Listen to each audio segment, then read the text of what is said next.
I go to the doctor and ask if she wants to take a look at my tumor in my pants and show her my penis lump. And I say, as you can see, it is growing in size. She took out a canister with liquid nitrogen. If I did not have good reflexes, I would be sitting here with my meat waffle with frostbite. I must be as dumb as a runt. I connected to the sewer pipe with the washing machine. It doesn't matter if you're going to wash white clothes or colored. They're going to be brown at the end, no matter how expensive of a soap you are going to use. I had no more time, so I just wore my shit shirt to office. I may be rich, but I watch my money. So, for example, if you're going to be eating at my house as a get-together, I persist that you take out a bag to put your shit in, that you retrieve from the toilet because there will be no flushing. That's my way of saving, and that's why I am still rich. All right, I love to go birds potting. Yeah, the other people, they don't really like to see me coming there because with just a letter S between our two hobbies, there is going to be a universe of difference of how this becomes massive conflict. They like to watch birds, but sure as hell don't like me blowing their brains out with 50 caliber Magnum and collect the carcass, take it home and eat it with beans and lettuce with some leftover bunny rabbit ear flaps. That I torn off a domesticated bunny's its head while the child was still holding it. The blood squirted right inside her nose.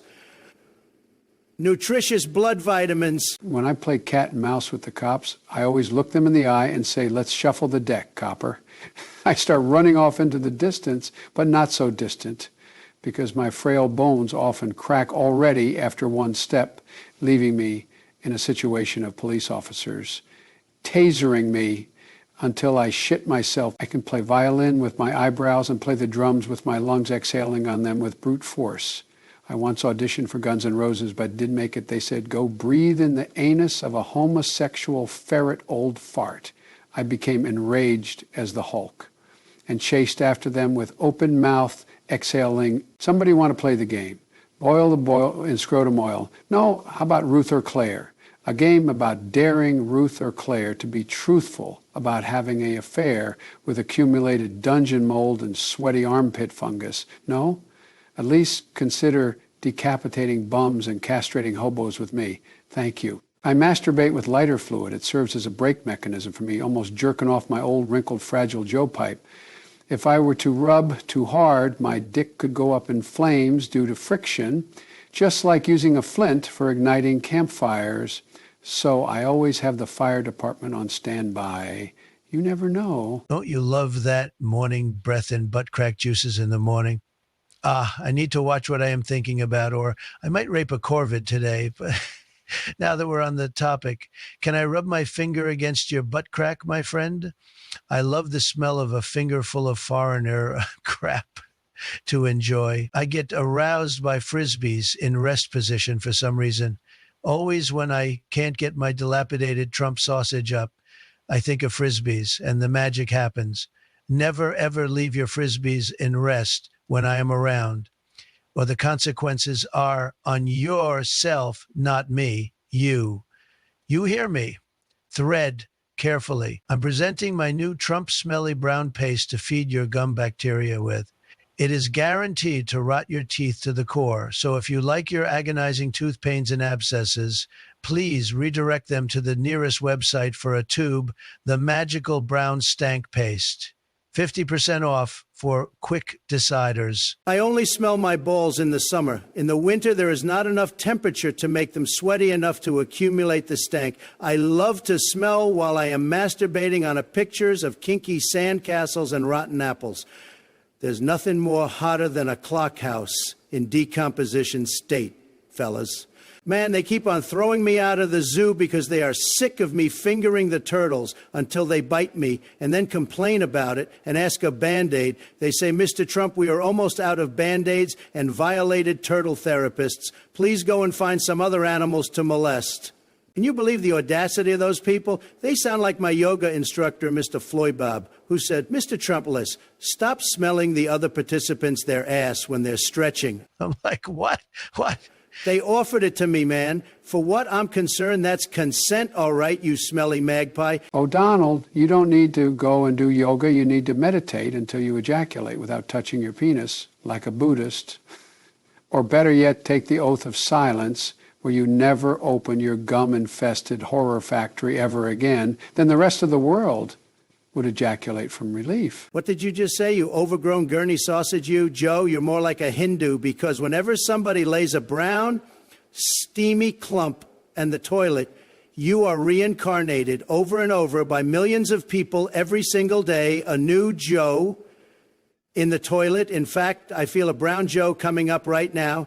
Could you put some mayonnaise on that cigar when you're smoking it, sir? My father used to do it, and I miss him very much. I would really appreciate it. Later on, when you go to the toilet, would you smear pigeon poop on the seat like my mother used to do? They were a happy pigeon poop cigar couple, those two people. I cannot be the only one who is fascinated and aroused by garbage fumes, right? You're not all just going to sit there and say, no, it's not possible. They often arrest me for masturbating on landfills and trash heaps. They've got a picture of me hanging out that says, not welcome. I'm done playing tag. My skin has skin tags more than it got bruises now. All right? No more, you're it, and now you are it. I'm absolutely, definitely not it. But I know what I will be if you don't leave me the fuck alone. The main suspect of your murder investigation. How about that, huh? How about that? Could you grab me a bottle, please? I feel a fart coming up, and I want to put it against my stink hole and let rip so I can put it in my fart collection box so that when I'm old and senile, it can bring me back to this moment, and I'll think about all of you. That's just me. You know, the sentimental guy? Oh, yeah. I also get nostalgic from time to time, like my grandfather's famous onion ball soup. It was absolutely finger and ball licking good every Sunday. I saw him dipping his balls in the rest of the soup. Who was a superhero to all scrotum lovers and heavy obsessed prostate enthusiasts. I learned a lot from the man. He was my idol, and to go guy in ball hair trimming and shampoo saloons. He showed me how to shave. In fact, he always said, Joe, we want to shave it and not scave it, all right? Stop rupturing your arteries by grazing them with the trimmer. I'm done picking up your ball meat. May he rest in peace in ball hair heaven, where I also would like to go someday. My grandmother, however, was a real sadistical pancake.